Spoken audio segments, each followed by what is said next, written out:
ওকে, so এবার আপনি চাচ্ছেন যে কোনো একটা সাবমেনু আপনি বানাবেন। বানানোর পরে এখানে যে পেজগুলো আছে মনে করেন এই যে সেটিং, অ্যাপিয়ারেন্স, তারপরে হচ্ছে এই যে সেটিংস, এটার আন্ডারে সাবমেনুটা দিতে চাচ্ছেন। মনে করেন এই যে এখানে যে সাবমেনু 2টা এটা দিতে চাচ্ছেন এই সেটিংয়ের ভিতর।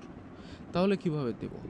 বা এটার আমরা তো জানলাম যে আমরা যখন কাস্টম একটা বানালাম মেনু, ওটার যে স্লাগ সেটা দিয়ে আমরা সাবমেনু ওটার মধ্যে ঢুকালাম, তাই না? যে স্লাগটা ইউজ করে। তাহলে এখন এইখানে তাহলে আমরা কীভাবে অ্যাড করবো? এটা স্লাগ কি? এটা স্লাগ হচ্ছে যে এইখানে যে নামটা দেখবেন, সাপোজ এই সেটিংয়ের মধ্যে ক্লিক করলে যে নামটা দেখতে পাবেন এই যে অপশনস ডট পিএসপি, ঠিক আছে? এই নামটাই জাস্ট ইউজ করে দেবেন এখানে।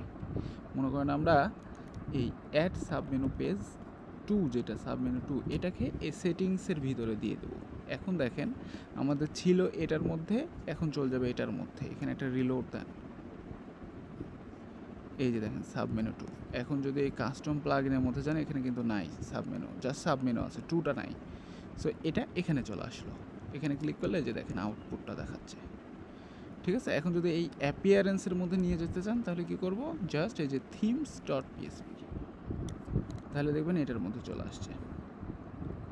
সো এটা শিখে রাখাও ইম্পর্টেন্ট যে যে কোনো জায়গায় আপনি একটা সাবমেনু বানাতে পারবেন আপনার ইয়ের মধ্যে, যে কোনো একটা জায়গায়, ঠিক আছে?